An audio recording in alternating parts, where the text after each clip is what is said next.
What's up, everyone? Harley417 back with another video, back with the recap of the Jets-Bears game that happened yesterday. Obviously, it's Monday night. Obviously, I'm late. Obviously, we lost. So why do you care so much if it's on time anyway? Anyway, I tried to record this a couple hours ago before I went to the gym. I go to the gym and my phone's freezing, so the video didn't even save, and blah blah blah, this and that and this and that, and here we are. Anyway, quick recap. I'm not going to spend too much of your time. I'm just going to kind of the ifs and hows and whys and buts and a little rant. I'm not going to yell too much. Why we lost and why we keep losing. Number one reason we keep losing. And the number one thing that bugs me, I'm just gonna say this right now. The number one thing that bugs me is all these people, these Jet fans, these critics, whatever it is, making excuses for the Jets losing these last couple games. And they're excuses because they're not actual reasons why. You can win with these circumstances. You just got to have the right coaching. You got to have the right mindset, the right mentality. I know you can't see me at all. It's nighttime. And like I said, I recorded it in the daylight a little while ago. But it didn't save. So here we are. Anyway, the right coaching and all that stuff. But people are blaming this on the injuries. I understand Robbie Anderson being out is a big deal. I understand Quincy Newell being out is a big deal. I understand that Trumaine Johnson, Bilal Powell, guys like that, when they're out, it makes a difference in the game. But what I don't understand is why in the world people think that's the only reason we're losing these games. You got to look around the league, people. You got to look at coaches like Mike Tomlin, coaches like Bill Belichick, much as I hate to say his name. They make the most of what they've got. They find ways to win, even when guys are injured, even when guys are hurt, even when their backs are against a freaking wall. The Jets can't do that. The Jets cannot do that, and it is solely to blame. I mean, it is solely on Todd Bowles' shoulders to put the blame on. Him and this offensive coordinator with this ramen noodle mix mash garbage play calling that looks like nothing more advanced mentally than a third grader's elementary school art project. And that's putting it kindly.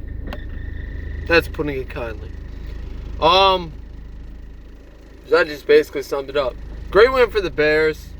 Their team is solid going forward. They've got the number one defense in the NFL, and they showed it yesterday. Even without Khalil Mack, they still put the hammer down on the Jets. They couldn't run the ball. They couldn't block. The Jets couldn't block the Bears' pass rush. The Jets couldn't throw the ball, aside from the play calling, which was terrible. The Bears played great defense. So it's just a mixture of things. But what I don't like is when Jets fans and these stupid critics out there want to put the blame on either Sam Darnold or they want to put the blame on the injuries. It's not Sam Darnold's fault. It's what I've been saying since week, what week when we lost to the Jaguars? And the Dolphins too. It is the play calling. It seems like they don't do trick plays at all in this freaking offense. They don't do anything interesting with this offense. They run basic tosses. They run basic whams. Basic plays that I could draw up blindfolded. You're not going to get 5 yards. This is what the Jets do. First down and 10. Run. It's always a run. I know I've gone through this before, but I'm going to do it again because I'm angry now that I think about it. First down and 10 is always a run. And it's never for a first down. Never. First down and 10 is a run. 2 yard, maybe 3 yard gain. Second down, as a 5 receiver set for some reason. Or no. Second down is actually another run. It's another run.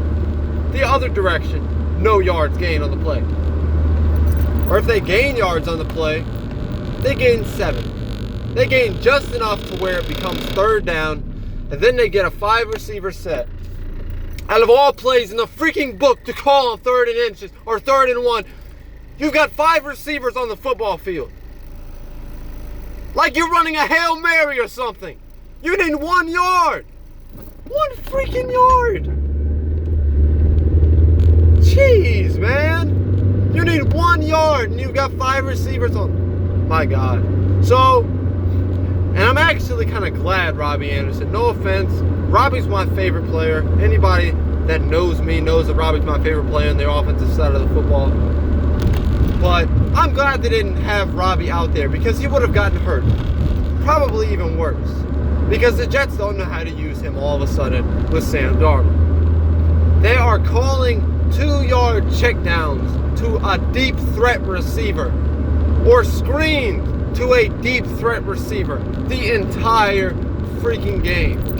It makes me sick to my stomach because I'm an avid Madden player, and I like to play with Robbie Anderson a lot. And I throw him deep ball.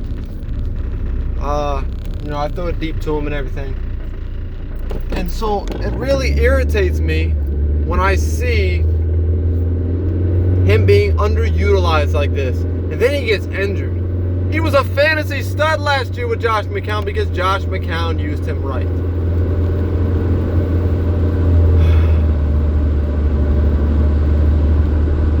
Oh, let me talk about this defense for a second.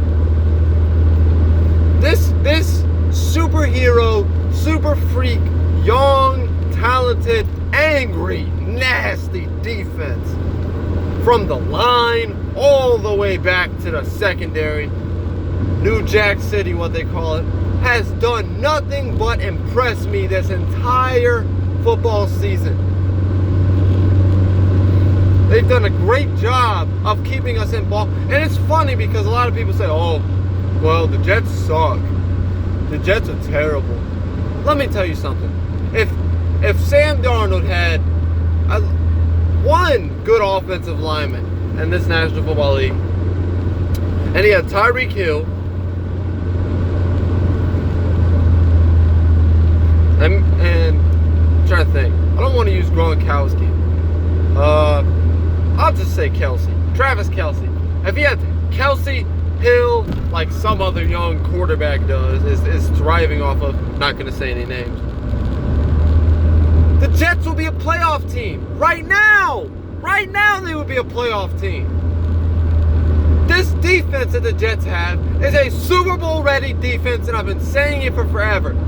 They are being held back by this stupid, ignorant, blasphemous coaching staff that could care less about putting points on the board like they're supposed to. I've never seen a more dead, out of it, high school level, actually elementary level, offensive play calling guru, fake guru, than what the Jets have right now. It's sad, it's depressing, they're holding the team back, but they don't care.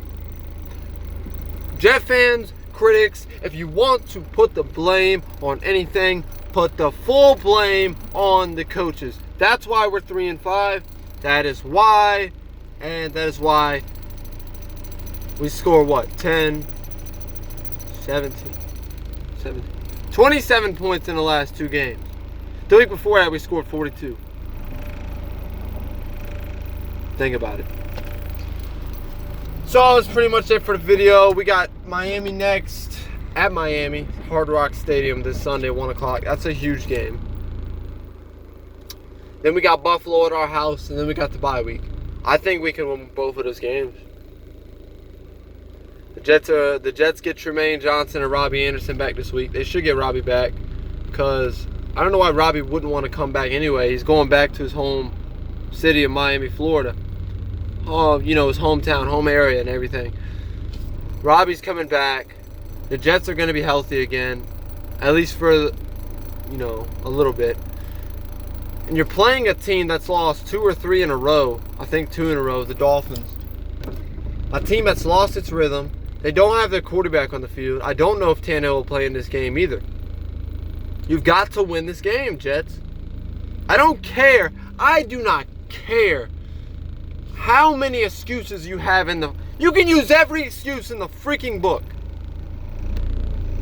You've got to win this game. Got to win this game.